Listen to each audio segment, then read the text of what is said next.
Oke, selamat malam Pak Joni. Ya, Mungkin malam. sedikit nih, tadi Rancis tidak atau belum mewawancari terkait hasil persidangan yang sedikit pertanyaan oleh LGB soal ada salah satu oknum diduga meminta uang negara dan LGB mempertanyakan soal bukti ada kata 300 juta namun dari proses itu tidak ada konstitusinya gimana tadi? Gimana? Kan tadi Ahmad ini menjelaskan ada oknum meminta 300 juta. Dalam pembacaan di situ ada poin ada 300 juta yang tertulis di salah satu WA. Nah, pendapat Pak gimana? Ya, kalau itu kan memang ya lazim ya terjadi di negara kita ini kan bunyinya ada, ya kan? Tapi biasanya ya faktanya memang sulit dibuktikan kan gitu. Karena apa? Ya cuma kan Ahmad Joni kan memperlihatkan percakapan itu kan ada semacam percakapan antara ya PH-nya yang ditunjuk oleh polisi. Nah, ya kan. Kemudian kan memang ada juga kan di situ kalau kita lihat ya nomor handphonenya apa yang diberikan oleh PH-nya yang ditunjuk oleh kepolisian dalam ini Polsek Cempaka Putih. Jadi otomatis kan memang kalau dalam sistem untuk karena hukum kita material kan, berarti kebenaran material kan memang harus ada bukti. Tapi kan dalam persidangan ini kan yang harus dipahami juga kan, ya kan mencari keyakinan hakim kan gitu. Nah, jadi kan semacam testimoni lah, ya kan. Nah nanti kembali lagi nanti ke hakim. Tapi Amar menampilkan itu kan ada semacam petunjuk kan bahwa ada percakapan. Kemudian mengarahnya kan mempertemukan itu kan ya kan berarti ada dong mempertemukan dalam rangka apa. Jadi mensreakan tujuannya kan untuk ya kalau kita lihat tadi semacam ada negosiasi kan. Ya walaupun tidak muncul yang akan diberikan semacam percakapan itu ya tapi kan ini kan dalam persidangan ini kan mencari keyakinan untuk meyakinkan hakim ya kan bahwa apa yang dituduhkan oleh para terdakwa ini ya kan pasti kan ya hakim akan menilai. Nah, jadi kalau dalam hukum kan ada teori sebab akibat, ya kan? Berarti ada percakapan handphone itu kan tujuannya kan harusnya kan ya secara mens rea kan berarti memang akan ada mencapai kesepakatan. Ya, tapi kan itu nggak terrealisasi, memang nggak ada harus buktinya kan? Karena kan nggak terrealisasi, ya kan? Kenapa nggak? Ya karena amarnya nggak ada duit. Nah, memang kalau dibuktikan material bahwa ada tanda terima uang, ya kan harus dipahami juga bahwa kan uang itu memang Amar tidak ada uang. Nah, tapi indikasi akan ada permintaan uang itu kan dimunculkan oleh PH-nya lama kan. Nah, dalam itu terjadilah komunikasi dengan ya seolah-olah kan ibu dokter ini perwakilan dari Amar kan gitu. Dan akan ada juga pertemuan. Nah, pertemuan dalam rangka apa? Ya, dalam rangka untuk mempertanyakan apa negosiasi yang akan dilakukan. Nah, tapi kan itu tidak terlaksana. Tapi kan dari percakapan itu kan sebenarnya kan bisa terindikasi penyidik juga bisa udah melanggar kode etik. Kalau seandainya memang percakapan itu pertemuan yang akan terjadi itu ya memang benar-benar ya udah seizin mereka kan gitu. Karena apa? Dalam perkara kan orang tidak boleh menerima orang di luar kantor untuk menegosiasikan perkara. Nah, jadi kan secara etika sebenarnya kalau memang dari percakapan itu kan memang ada indikasi akan terjadi pertemuan. Nah, tapi kan dibatalkan karena ya memang Amar tidak punya uang kan gitu. Nah, itu kalau menurut pendapat kita. Karena untuk itu kan bukan Amar ini meyakinkan hakim bahwa ini ada loh yang terjadi komunikasi yang begini yang akan mengarah ke permintaan yang dia tidak punya. Nah, nanti akan hakim yang menilai kan gitu. Jadi bukan mengatakan bahwa dia ya bahwa ada bukti tanda terima uang 300 juta yang tidak ada karena kan dia enggak dari awal persidangan kan tidak terrealisasi. Karena apa? Karena dia nggak ada uang. Jadi kalau dicari bukti tanda terima uang, penjualan uang yang nggak ada, memang kan jelas itu nggak terrealisasi. Itu harus dipahami. Cuma Amar memberikan itu kepada hakim untuk bahwa memang ada rencana itu, tapi gagal karena Amar tidak punya uang. Nah, tapi kan ada indikasi itu kalau mungkin ada uang buat itu mungkin akan terjadi kan. Kalau menurut pendapat kita. Dalam proses persidangan tadi juga dari pihak anak kuasa hukum atau Pak Jan sendiri mengajukan saksi apa sih, tapi tidak datang dan tidak hadir. Jadi kan semalam saksi itu kan gini, mantan napi juga, dia pernah jadi tamping. Jadi tampingnya tuh di apalah semacam apalah di kantor gitu loh. Jadi yang menghidangkan minuman, air apa semua di semacam bukan aula lah ya. Itu kan ya, di situ kan ada tempat apa Pak lapangan semacam badminton gitu. Nah, di samping itu kan kantornya pengamanan rutan lah, KPLP-nya lah. Nah, orang ini kan dia melihat katanya dijejerkan di situ. Nah, dan ada salah satu dia tengok yang lagi ya kalau menurut dia yang lagi dipukul. Nah, kan kita udah ketemu mereka itu kan keterangan itu kan ada ke kita kan, ada testimoni juga kan. Nah, cuma kan kita kan kalau dia bersedia, tapi kita kan tidak memaksa, tidak ada. Kalau kalian ya kan dia itu yang kepingin jadi saksi. Sebenarnya kita nggak minta juga. Nah, kalau dia membuka kebenaran untuk terang-benderang perkara, ya kan kita welcome dong sebagai PH kan. Nah, ternyata kan kita ketemu udah apa kita udah baik, besok juga ya kita kasih transportasi, ya kan transportasi wajar lah ya, karena kan dia pakai naik ojek katanya ke sana. Nah, ya kan ternyata kita tunggu nggak datang, apakah ada pengaruh orang lain apa tidak? Ya kita nggak tahu juga, apa dia takut apa. Nah inilah kadang-kadang kan, ya mungkin ya banyak lah ya untuk orang berhadapan dengan penegak hukum memuka kebenaran itu kan biasanya kan takut Pak. Ya, jadi kita maklum juga itu kita tadi sebenarnya masih ada hak kita untuk minta waktu seminggu lagi. Nah, cuma ya kan jaksa saja berkali-kali, ya kan? Yang udah selesai dia minta lagi itu kan karena kan untuk terang benderang perkara kita baru sekali kan. Nah, itu pun sesuai jadwal kita. Walaupun banyak jadwal kita yang diambil alih oleh jaksa dengan menghadirkan lagi saksi fakta. Padahal saksi fakta itu harusnya saksi yang di BAP. Nah, itu kan juga menunjukkan bahwa jaksa juga masih ragu-ragu dengan dakwaannya, sulit membuktikan. Itulah ditambah saksi. Ya, walaupun secara hukum tidak relevan itu dilakukan. Karena kan saksi fakta itulah yang bisa dinilai oleh hakim. Kalau yang lain itu kan sifatnya cuma petunjuk. Nah, jadi itu.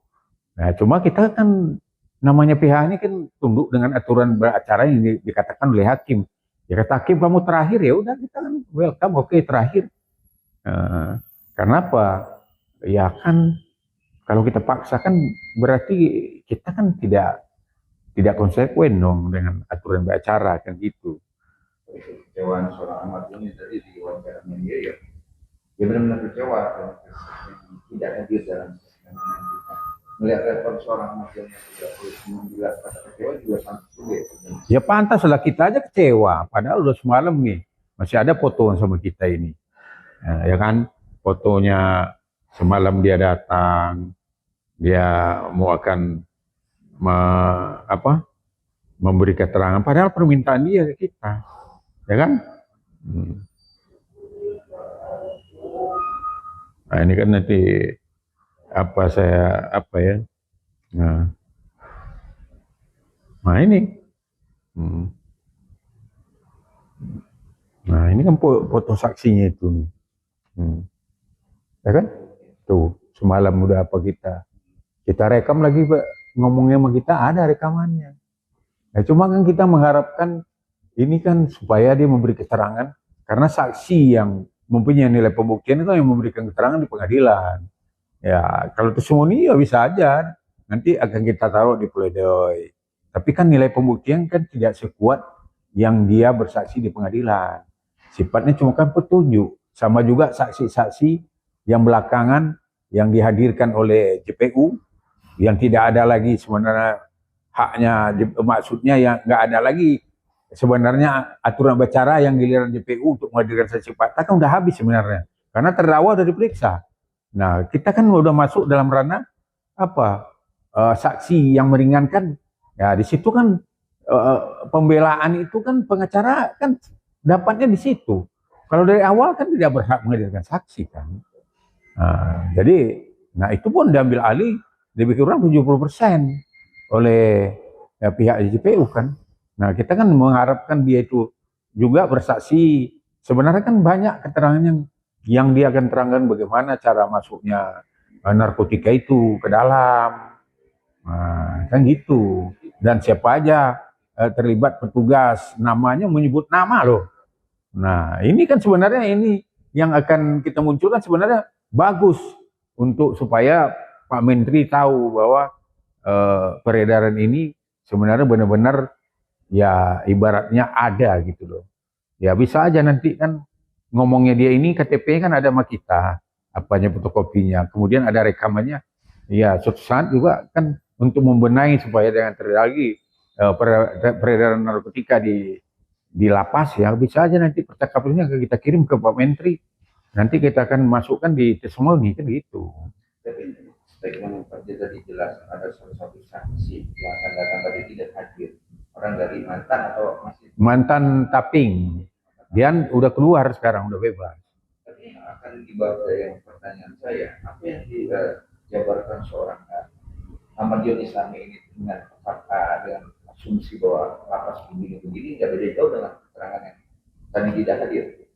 Iya sama, keterangannya hampir sama dengan keterangan apa. Jadi siapa aja bandar di situ, oknum siapa, dan kemudian oknum yang terlibat, kemudian ada 4 bandar di situ, termasuk nama Andre juga, termasuk ada ya Daniel katanya apa. Ya itu sebenarnya sekali kita ada rekaman, ya kan. Sebenarnya kalau itu dia dihadirkan tadi itu sangat membuka terang benderangnya apa ini perkara ini, kemudian bagaimana modus masuknya narkotika itu ke apa, ke lapas, rutan. Nah, jadi ya sebenarnya menarik. Cuma sayang lah, ya saya berani ngomong gini kan karena ada saya buktinya. Karena buktinya itu saya rekam semua percakapan dia kan gitu. Tapi kan pandangan mafia itu balik statement kata pandangan seorang kan fakta, bukan narasi yang dibuat dengan apa yang harus disampaikan oleh hakim. Hakim akan menilai apa yang dijabarkan kalau saksi-saksi itu, terutama kalau itu juga jadi. Banyak beranggapan gimana? Kan harus fakta. Dia ada di sini harus ada fotonya lah, harus ada gambar videonya, membuktikan bahwa ada pelaku lah. Iya, dia punya gambar yang ibaratnya ya orang tuh dipoto berbaris itu dia ada. Nah, karena dia kan tapping apa namanya, tapping yang mengurus apa ini, ya tentang minum apa yang di dalam kantor gitu loh. Nah, jadi sebenarnya dia banyak tahu karena dia menurut dia juga yang dulu mengambil itu. Nah, kan gitu. Jadi pengakuan dia ke kita itu kan ada rekaman yang sama kita.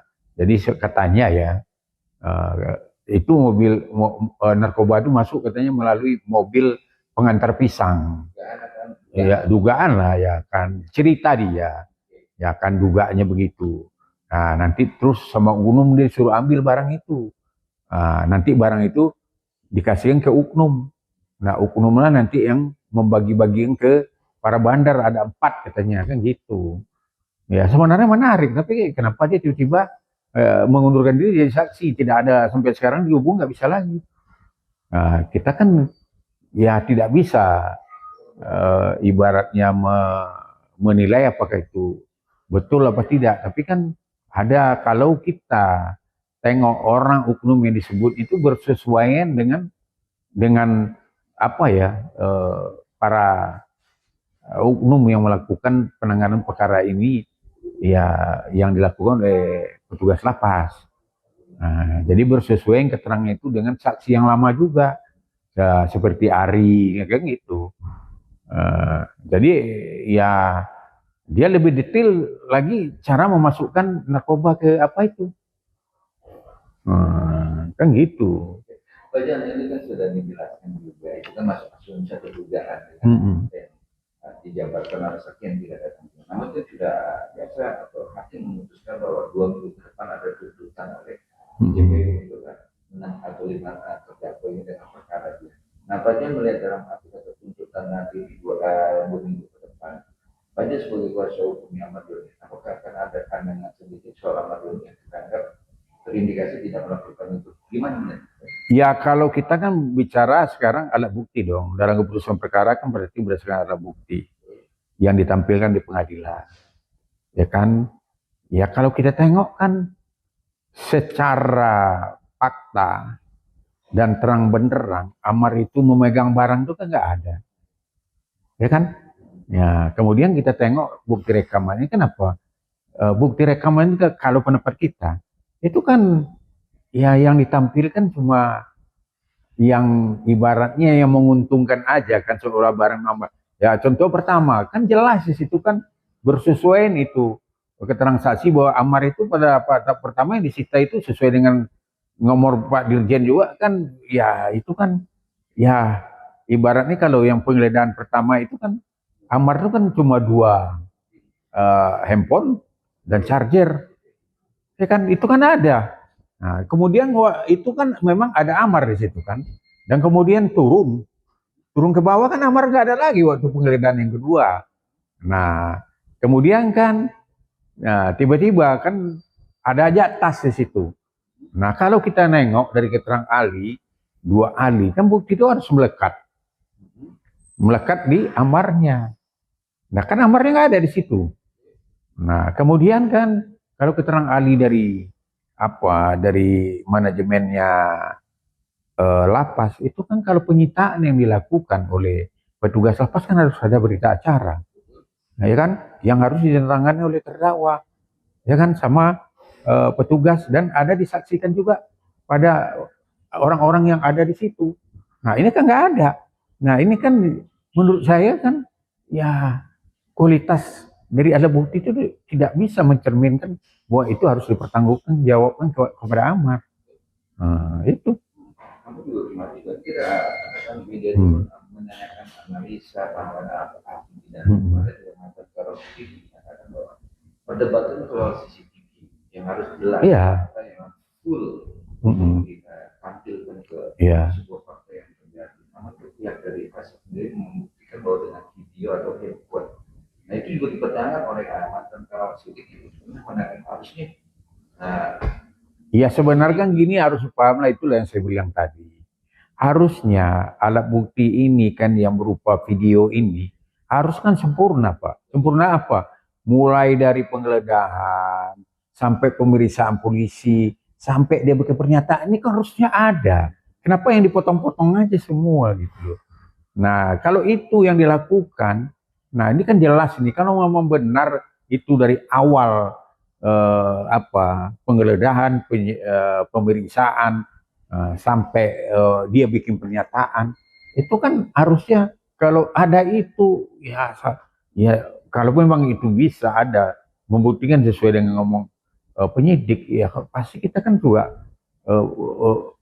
menerima lah, ibaratnya memang orang-orang ini harus bertanggung jawab.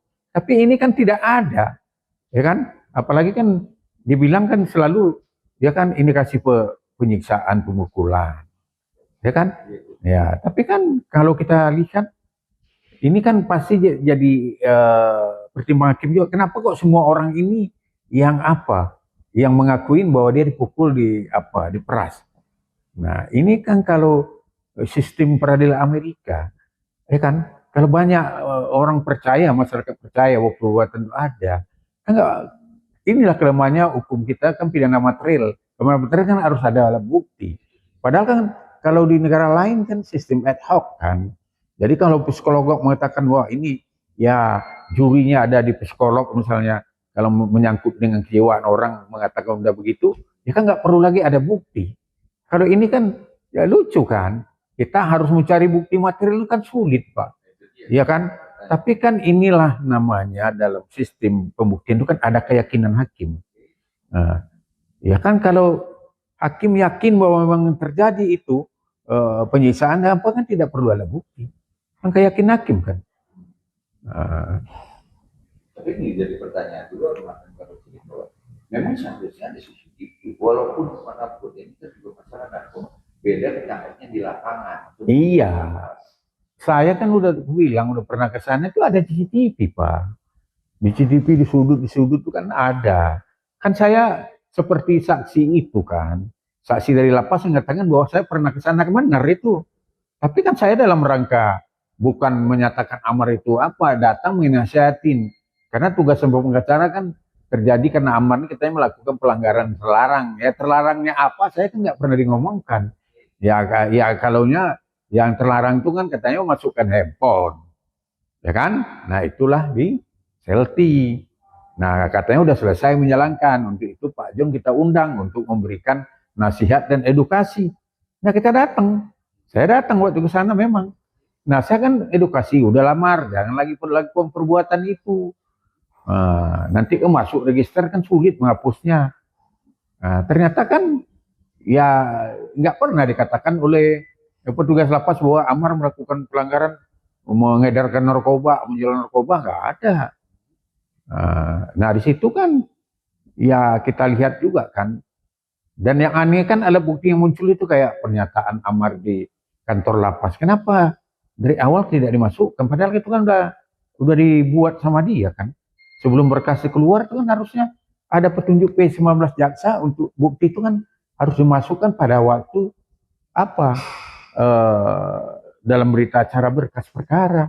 Kemudian juga pernyataan yang di video kan. Ya ini kan harusnya masuk juga. Kenapa baru belakangan? Setelah penilaian saya kan, setelah jaksa terpepet tidak bisa membuktikan, akhirnya muncullah saksi-saksi baru dan apa baru yang bukti-bukti baru yang nggak lazim dilaksanakan, yang ditampilkan setelah itu pun udah masuk ranahnya saksi yang meringankan yang dilakukan yang haknya pengacara. Nah ini harusnya jadi pertimbangan oleh hakim. Ada apa?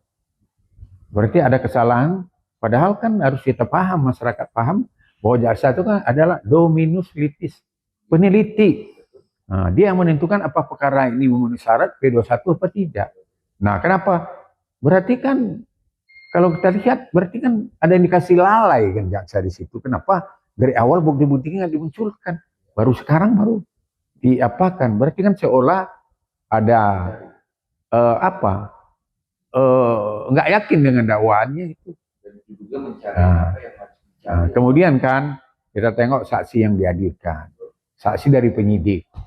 Nah di poin 9 WAP udah jelas mengatakan dia melakukan penggeledahan ke bloknya Amar, ya kan? Nah ternyata di fakta di persidangan kan, ya tidak, dia mengakui juga tidak. Berarti BAP yang dibuat siapa yang membuat? Tiba-tiba dia tidak mengakui lagi bahwa dia tidak pernah melakukan penggeledahan. Yang melakukan penggeledahan kan adalah petugas lapas. Nah, kemudian saksi yang saksi itu kan saksi yang dari petugas kepolisian tuh, saksi penangkapan, penggeledahan katanya, padahal tidak pernah melakukan penggeledahan. Nah, padahal dia menerangkan di BAP. Nah ini kan udah cacat hukum juga, ya kan, keterangan dia di BAP tidak bersesuaian dengan keterangan dia di persidangan. Nah sekarang saksi yang mana lagi yang diapakan? Semua kan saksi dari penyidik kan. Nah, ya kan? Ya kan dari polisi ya kan. Ada 3 kan. Kemudian baru para saksi ini dari para terdakwa. Loh, para terdakwa mencabut BAP semua. Antara amar yang mengatakan bahwa barang itu amar, itu juga nggak pernah saya mengatakan gitu. Ya kan? Ya ini kan, jadi pada waktu perkara ini yang saksi fakta yang ditampilkan waktu kemudian itu kan nol semua nilainya menurut pendapat saya. Akhirnya itulah dimunculkan lagi saksi tambahan, muncul Pak Yosi, ya kan? Nah, ya kan?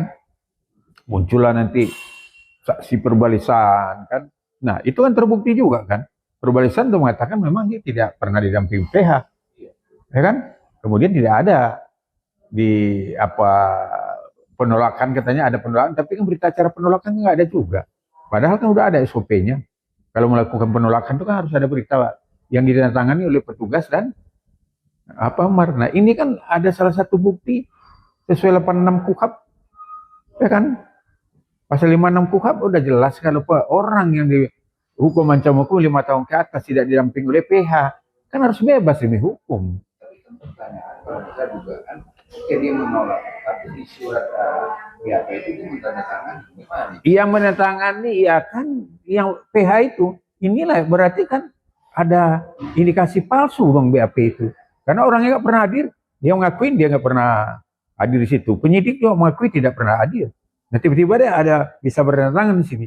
Nah ini kan cacat hukum BAP-nya. Jadi bukan amatnya dia tanda tangan bahwa itu BAP-nya selama ini dipertanyakan oleh penyidik dalam proses ini. Ya dia berdatangan di situ itu kan karena apa? Karena dia kan ya sebenarnya dia mau berdatangan mau tidak, tapi kan hak dia yang wajib didamping PH itu kan tidak diberikan. Ya, dia berdatangan, kemudian tiba-tiba muncul tanda tangan belakangan yang dilakukan itu kan namanya pengacara itu harus mendampingi. Karena di situ kan fungsi kontrol kan di situ. Kalau ada terjadi penyiksaan atau terjadi ya dia kan bisa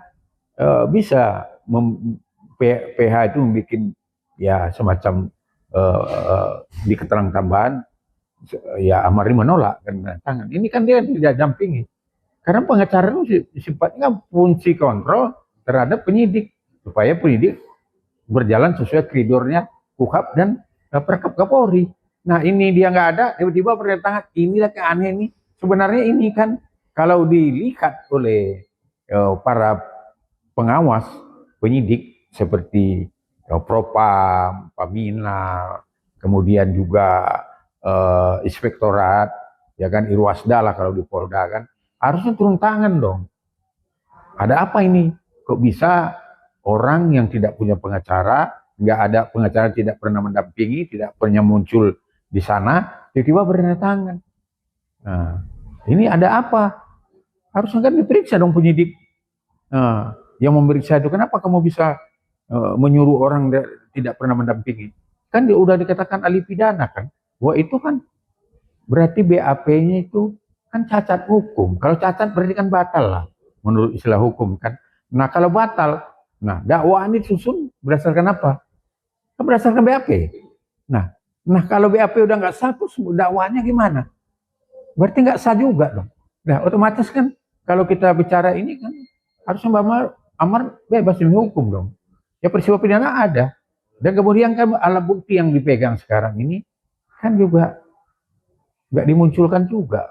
Hasil puslapornya kan, hasil berapa netonya barang, ya kan, berapa ya secara menurut saya kan, ya kalau dari kita lihat dari dakwaan kan itu masih bruto kan, beratnya bruto ya kan. Nah padahal kan sesuai dengan ada SEMA surat Mahkamah Agung juga kan, bahwa barang bukti yang boleh dihadirkan untuk perkara narkotika kan harus bruto, neto. Tapi kan tadi saya juga baru lihat di salah satu media atau salah satu video bahwa KUHP yang terbaru ini juga pelapor atau saksi harus didampingi oleh kuasa hukum. Wajib sekarang itu. Itulah ya ini kan aneh kan. Nah, padahal ada beberapa jurisprudensi yang udah mengatakan bahwa orang yang tidak didampingi oleh PH itu bebas demi hukum. Karena apa? Karena wajib itu kan kalau nggak dilaksanakan berarti kan ya persana kan berarti ada sanksinya. Sanksinya apa ya? BAP-nya cacat. Kalau sekarang undang-undang KUHP sekarang berarti bisa dilaporkan dia mengkriminalisasi orang, bisa pidana 12 tahun loh. Nah, ini kan karena peristiwa ini dikuap lama, ya. Nah, tapi kan kalau kita tengok apa, ya kan, ya undang-undang pasal apa ya, 114 apa, itu kan terjadi abuse of power juga kan, ada menyeleweng. Kalau kita lihat ada indikasi itu. Ya contohnya kan orang tidak ada pengacara yang nggak hadir, nggak apa ikut penandatangan, kan menyeleweng nama itu. Penyidik yang membiarkan terjadi penandatangan yang dia tidak mendampingi dan kemudian eh, apa ya tidak apa ya, tidak tidak mengulang BAP itu, ya itu kan berarti kan dianggap itu menyeleweng. Kalau pendapat kita itu menyeleweng kan gitu. Menarik Pak Jod, kita ada dua substansi masalah terkait narkoba. Pak Jod juga tadi mengkritik banyak yang juga berjalan dalam proses terdakwanya 6 atau 5 yang sekarang lagi proses di pengadilan. Namun juga sekarang juga lagi tunggu juga soal salah satu ABK, ya kan, yang Komisi 3 sampai datang untuk melihat kontrol JPO hakim yang memvonis mati, ya kan, beberapa orang dalam PPR. Namun substansi yang dipertanyakan, dia kan bukan orang yang pertama atau orang utama pelaku dalam kasus ini. Nah, Pak Jun memandangkan itu gimana? Ya kalau Komisi 3 sampai turun tangan, tentu ada hal-hal yang menurut hasil dari penelitian Komisi 3 kan fungsi pengawasan juga itu kan. Ya yang mewakili itu kan dalam fungsi legislatif kan. Ya menurut saya pasti mereka kan udah punya bukti-bukti awal juga yang kenapa mereka sampai mengeluarkan penetapan ya semacam keputusan rapat RDP untuk hakim dihimbau ya bahwa di KUHP baru ini kan memang sekarang kan ya untuk hukum mati itu kan harus memang benar-benar ya ada rambu-rambunya kan gitu. Ada yang tidak boleh ya semudah dulu untuk menjatuhkan hukum mati. Karena kita kan udah meratifikasikan undang-undang narkotika ini. Itu kan konvensi internasional. Ya otomatis kan di negara manapun kan hukum mati untuk itu kan udah tidak jarang yang dilakukan. Apalagi kan ini sebenarnya ya fungsi penyidikan narkotika ini kan sebenarnya kan beda dengan apa umum kan, penyidikan umum. Kalau umum itu kan begitu tangkap tangan langsung tersangka kan. Kalau apa kan masih ada lagi ada apa istilahnya dalam apa itu ya ada butuh waktu 6 kali 24 jam ya kan. Nah kemudian ada juga ya sistem apa penjebakan atau apa ya kan, umpan lah apa istilahnya kan di ahli itu mengatakan. Jadi kan sebenarnya ini ya mungkin menurut saya itu terburu-buru juga. Penyidikan ini kan kalau udah menyangkut barang bukti besar itu harusnya diteliti benar ya kan, akarnya barang bukti ini ya kan harusnya ya kan ini oke lah ditangkap di kapal itu kan. Nah sekarang dapat tangkal itu berarti kan ya kan harusnya kan diteliti dulu. Itulah harus dilakukan asesmen. Asesmen itu kan menentukan ya termasuk ya hukumnya. Apakah hasil asesmen itu dia terlibat dengan jaringan narkoba internasional atau tidak. Nah ini kan ya kalau buktinya memang banyak ya kan. Tapi kan bukti sebanyak itu enggak harusnya ditelusurin dulu dong. Dia kan bisa dijadikan cover boy dong. Nah, diamankan dulu di cover boy dulu kan. Kemana ini barang bukti besarnya datangnya dari mana? Nah ini kan lucu kan. Ini yang diobok-obok, yang diapakan seolah akan bertanggung jawab cuma pelaku yang ibaratnya yang menyimpan kan. Nah terus datangnya barang ini yang sebanyak ini dari mana? Dan kemudian kan harusnya paham juga kan. Ini kan kapal internasional kan, kapal Thailand, negara asing yang memang di daerahnya itu bebas. Maka itu. Nah ini kan harusnya penyidikan ini, ya orang ini jangan dulu dipublikasikan. Dijadikan cover boy dulu lah. Ya kan? Maksudnya dia dicari dulu kemana nih asal barang. Nah ditelusurin terus. supaya terbongkar jaringan besarnya, ya jaring internasionalnya. Karena ini kapal asing kan, terus jejak apanya, jejak digital kapal itu kan harus diapakan, ya kan di mana aja rutenya kan gitu. Apalagi kan GPS-nya kapal itu kan bisa diminta di pelabuhan di apa hasil GPS-nya, ya peredaran izin berangkatnya, izin apanya ini kan kalau menurut saya terlalu buru-buru. Karena apa? Karena ya persoalan ini kan ya apalagi kan di sini kan ABK-nya ini yang orang-orang baru kerja loh, ya kan?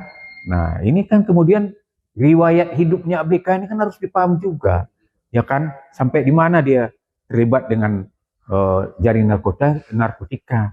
Apakah udah pemain lama atau pernah mengedar apa enggak apa? Dan kemudian di ABK sekarang ini kan banyak ABK kita. Saya dulu jadi tim advokasi pembelaannya TKI. Ya sebenarnya itu kan itu dibentuk oleh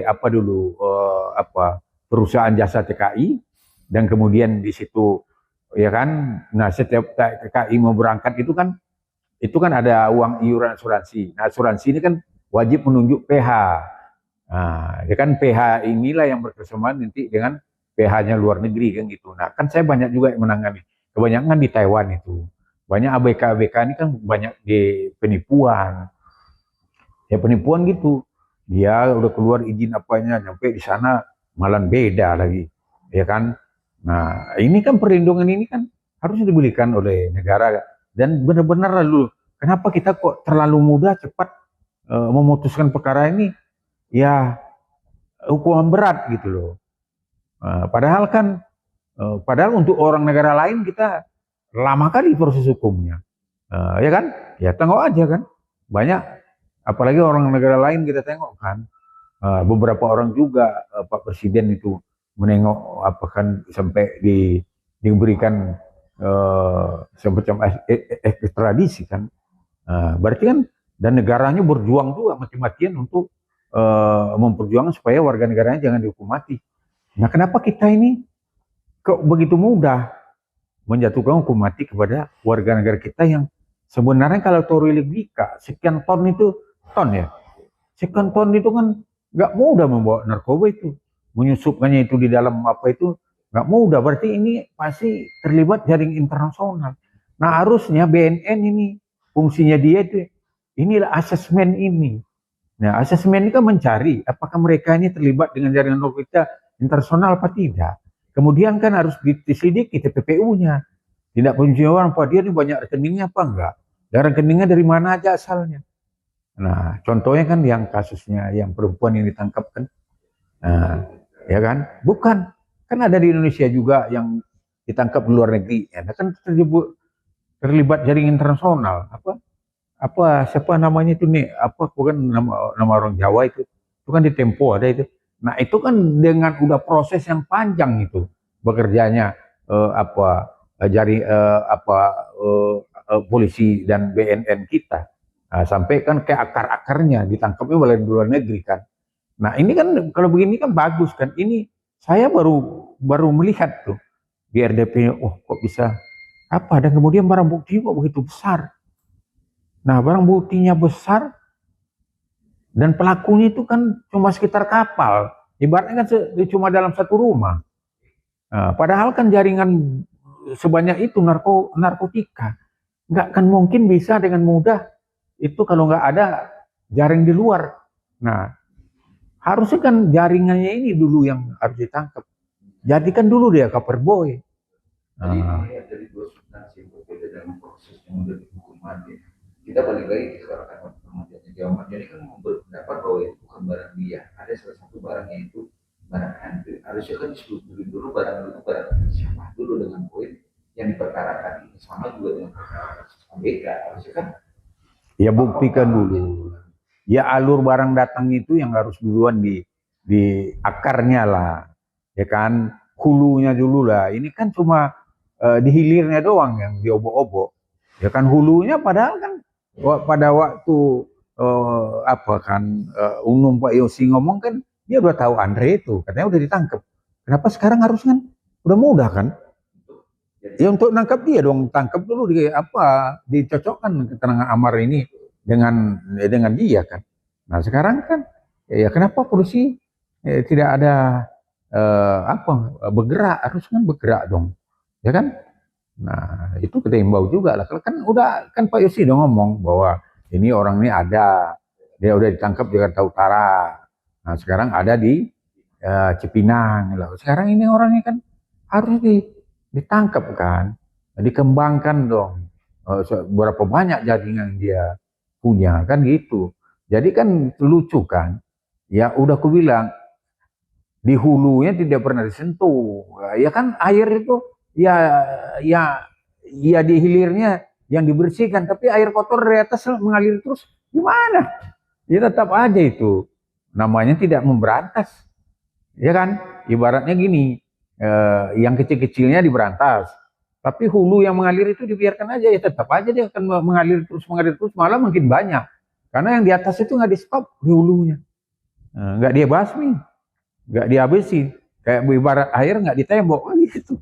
Memang ada dari poin dari perangkatannya, ada sebagai kuasa hukum yang melihat besok 2 minggu ke depan ada tuntutan, berkeyakinan apa dalam proses tuntutan sampai hakim poinnya nanti di hakim. Iya, kalau saya menengok dari alat bukti dan ada kewajiban orang untuk pakai PH, itu KUHAP loh, wajib, ahli udah mengatakan, ya kan, semua orang mengatakan itu, dan udah ada jurisprudensi juga, ya kan, itu kan memang ya orang ini harus bebas demi hukum.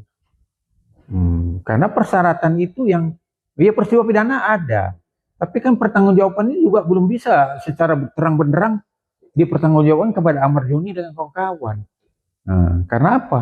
Karena ibaratnya kan saksian ini kan saksi yang benar-benar itu mengatakan barang itu ada punya Amar Joni, kan nggak ada, ya kan? Karena orang ini kan dari pengakuan ini tertangkap 2 orang katanya dicurigai. Nanti ditanya barang dari mana? Nah dari sini ya. Nah digeledah yang di sana. Dari sana katanya dari mana? Dari sini. Baru nyampe kamar Joni. Nah orang ini semua yang ngomong itu udah cabut BAP semua. Keterangannya bukan begitu. Saya tidak pernah tahu. Nggak pernah ke tempat Amar Joni. Nah terus bagaimana? Sebenarnya orang-orang ini saksi kunci. Ada juga kelemahan perkara ini di sini. Harusnya perkara ini kan harusnya apa dong? Ya nggak satu berkas dong, harusnya di split dong harusnya. Jadi orang ini ya ada terdakwa saling bersaksi kan gitu. Ini kan aneh kan, perkara ini dijadikan sama. Nah akhirnya kan ya saksi untuk yang menyatakan secara sistem penyidikan narkotika, ya kan nggak ada yang bisa membuktikan barang itu melekat langsung dari Amar Joni, tidak ada. Ya kan tas yang ditampilkan, tas itu ditampilkan kan nggak ada. Misal waktu penggeledahan itu ada di kamar Amar Joni tas itu, ini kan udah muncul belakang itu sepintas kan. Nah, ocok-ocok datang aja tas di situ. Nah kemudian kan ada pengakuan dia di situ. Ya kan pengakuan ini kan bisa kalau dari keterangan dia kan mereka diintimidasi dalam rasa ketakutan. Itu wajar, dia nggak didamping PH. Kalau ada PH itu kan fungsinya mengontrol penyidik supaya jangan melanggar aturan yang diatur oleh KUHAP dan Perkap Kapolri. Nah ini kan memang nggak ada. Kalau ada PH di situ, mungkin kerjaan polisi akan jadi mempunyai legalitas yang kuat ke masyarakat. Nah karena apa? Ya karena ada legal yang menyaksikan pemeriksaan itu. Berarti kan nggak mungkin penyidik itu akan berani kalau ada pengacara di situ yang melakukan kekerasan. Nah. Foto yang diduga dia terpaksa untuk pegang barang itu juga karena nggak didampingi sama kuasa hukum. Wajar dong, wajar karena posisi dia ini kan posisi lemah Pak. Dan apalagi kan mereka dia dipoto karena kita nampak kan habis, kalau menurut pendapat mereka kan habis dipukulin, diapain? Ya akhirnya kan mereka ya kan berfotonya disuruh berjejer, ya mereka kan udah capek, ya udah jam berapa, ya kan dalam keadaan ngantuk apa ya kan, mungkin mereka mau udah ngantuk, udah menyelamatkan ya supaya aja mungkin udah capek ya. Kalau menurut saya bisa ya secara psikologis bisa aja kalau pengakuan mereka dipukulin, ya wajar aja ya apa aja ditangan sama mereka. Nah, coba kalau ada PH. PH kan ada fungsi pengontrol, Pak. Kalau orang udah capek, udah sehat, PH kan bisa ngomong ke penyidik. Pak penyidik, mohon maaf, karena ini ya waktu tidak memungkinkan, fisik orang ini mulai tidak bagus, ya kita minta diundurkan lagi pemeriksaan besok. Bilang, udah, wajib tuh dipatuhin, nggak boleh dipaksa. Nah, karena fisiknya udah lemah, daya pemikiran kan udah kurang. Itulah gunanya PH. PH itu kerjanya kan untuk mengontrol kerjanya penyidik supaya jangan melanggar aturan. Nah sekarang ini yang tidak diberikan. Nah, apalagi ancaman hukum ini 5 tahun kan. Itu kan wajib, kata wajib ini yang harus paham. Ya, dan kemudian ya penyidik beralibi bahwa dia katanya menolak. Terus berita acara penolakan nggak ada.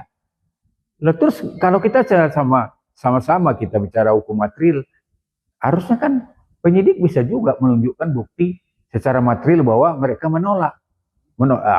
Karena di Perkap Kapolri udah ada juga bahwa itu harus ada bukti berita acara penolakan yang ada formulir sama polisi. Nah, habis itu kan ditandatangan, kemudian ada lagi pernyataan yang di atas materai 6.000 yang dibuat sendiri oleh apa terdakwa, tersangka, yang diketahui oleh petugas. Itu kan dilampirkan dalam berkas harusnya. Ini kan nggak ada. Nah, bagaimana penyidik mengatakan bahwa dia udah dikasih pengacara tapi menolak? Tapi asumsi ini pendapat seorang profesor asumsi bahwa dia pernah 3 kali tersangkut kasus narkoba, terindikasi pemakai diduga bisa menjadikan lebih dari kata itu. Nah itu gimana? Asumsi buat pandangan masyarakat karena banyak orang melakukan 3 kali, wajar lah bisa terjadi. Bandar itu gimana soal ya kalau saya ya kan harus pahami di sinilah beda pemahaman. Dan kalau kita ahli juga kita tengok orang kalau udah 3 kali berturut-turut melakukan itu berarti dia orang kecanduan kan, orang adiksi. Berarti kan ada di sini kelemahan rehabilitasi yang tidak berhasil menyembuhkan dia. Nah, ya akhirnya ya kan kalau psikiater kan udah bilang kalau dia itu kan tidak akan bisa sembuh kalau tidak diobatin.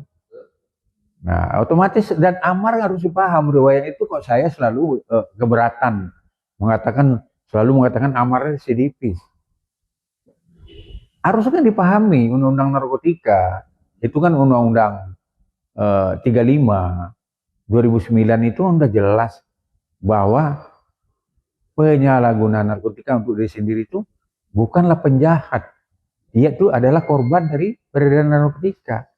Nah, jadi saya itu selalu banyak orang nggak paham ini Amar kalau residivis, udah kali mengatakan berarti residivis itu kan udah undang-undang narkotika itu kan undang-undang yang lex specialis, ya kan, yang penanganannya represif dan rehabilitatif dan humanis. Nah sekarang Amar itu harusnya kan dalam penegakan ini nggak boleh represif karena itu penyalahgunaan narkotika, korban loh. Nah jadi kan dia bukan penjahat. Lain kalau bandar narkotika, saya setuju itu harus dianggap sebagai penjahat. Nah, ini kan dia. Nah sekarang juga bandar itu kan harus ada transaksi. Nah sekarang ada nggak buktinya Amar itu transaksi?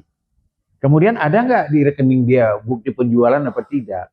Kemudian ada nggak yang bisa menunjukkan barang itu berangkat dari tempat dia? Nah, ada dengan fotonya, ya kan? Nah, dengan bukti materialnya, ya kan? Nah, kemudian ada nggak dia selagi mengedar itu ditangkap oleh petugas? Kan nggak ada. Amar itu kan tiba-tiba terkejut aja digeledah dia. Nah, itu dan kemudian dasarnya cuma dari keterangan para terdakwa itu dia berantai lah, saksi yang berantai. Tapi orang ini semua cabut BAP. Dan kemudian kan kenapa kasusnya nggak di-split? Nah ini ada apa gitu loh. Jadi banyaklah kejanggalan-kejanggalan yang harus jadi pertimbangan oleh hakim. Bahwa kasus ini ya ibaratnya kalau memang tidak terang benderang, tidak yakin bahwa Amar ini melakukan kejahatan, ya menurut saya ya bebaskan saja lah. Ya kan, kenapa kan untuk menghukum seorang itu pertanggungjawaban dunia akhirat loh. Ya kan, kalau benar Amar ini, kalau saya ini kan sulit membuktikan ini barang ini. Kalau dari dulu saya dengan Amar memang bukti itu barang itu ada di tangan dia. Digeledah di kamarnya dan memang ada di situ lagi memakai. itu kan melekat kan. Nah, kemudian yang kedua juga yang di apa itu ya barang itu kan udah berangkat dari katanya dari Bekasi. Nah, kan delivery kan, itu kan diikuti terus. Kenapa? Kenapa nggak di jalan ditangkap? Karena itulah dalam penyidikan narkotika itu bukan seperti penjahat umum. Benar-benar barang itu nyampe dulu di tangan orang itu, baru di situ tangkap, baru ada melekat. Nah, padahal dari awal kan dari Bekasi itu udah diketahui polisi. Ya, pengambilan barang dulu di mana, kemudian berangkatlah melalui Tiki. Nah, ya kan diikuti terus karena polisi akan menunggu siapa yang ngambil barang itu dan melekat ke dia. Nah, dia nggak bisa. Ini barang ini kan beda. Inilah kejanggalan kasus ini. Jadi itulah yang menurut kami lemah. Nah, disitulah apakah ya ibaratnya dengan bukti yang kurang kuat ini hakim akan memutus orang bersalah, ya ini kan ya menurut saya ya risiko kepercayaan publik kan, apalagi kan sekarang ini namanya keputusan itu kan sekarang bukan lagi bisa dengan keyakinan hakim. Sekarang masyarakat juga bisa menilai sekarang apakah ini hakim udah bertindak adil apa tidak. Contohnya hakim menghukumkan si Pak Thomas Limbong, kan terbukti kan, dihukum loh. Tapi kan kenapa presiden memberikan polisi? Karena presiden menengok ada kejanggalan hukum yang tidak benar di situ. Akhirnya keluarlah abolisi kan.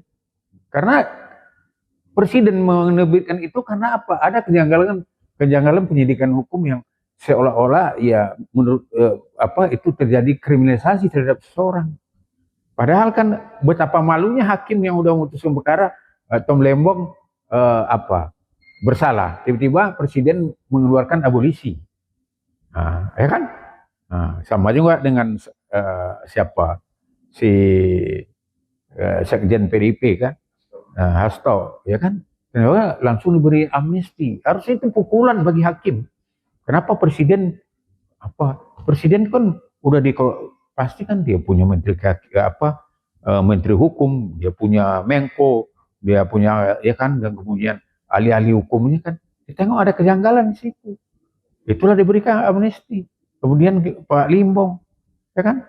Nah, ini harusnya menjadi harusnya introspeksi kepada para penegak hukum yang melakukan penyidikan. Karena ya kita harus paham, harusnya aparat negara ini memahami kata-katanya Pak Presiden kita itu. Kalau bisa menolong banyak orang, ya berikanlah pertolongan. Kalau nggak bisa juga beberapa orang, ya lakukanlah pertolongan. Nggak bisa juga 2 orang, ya kan? Nggak bisa juga 1 orang, nggak bisa juga ya jangan orang dikriminalisasi. Nah ini saya itu selalu itu setiap menghadapi kasus, ya kan? Saya itu banyak berpedoman dengan kata-katanya Pak Presiden ini, ya kan? Lucu lagi, saya ada menangani ada orang susah, ya kan? Karena cuma pelanggaran lalu lintas saja, kadang-kadang, ya kan? Orang yang udah berdamai pun, ya masih juga orang yang ditahan kan, gitu. Nah ini kan padahal kan, ya sistem pidana yang sekarang ini kan harusnya kan ada semacam udah ada perubahan lah di KUHP kita ini, bahwa orang ini bukan untuk teori balas dendam, ya kan? Jadi orang langsung balas dendam dengan hukum penjara. Sebenarnya kan pemerintah udah nggak menganut itu. Ya sistem adalah pekerja, ya kan, pengawasan. Sekarang kan ada kerja sosial. Nah, itu kan menunjukkan sebenarnya.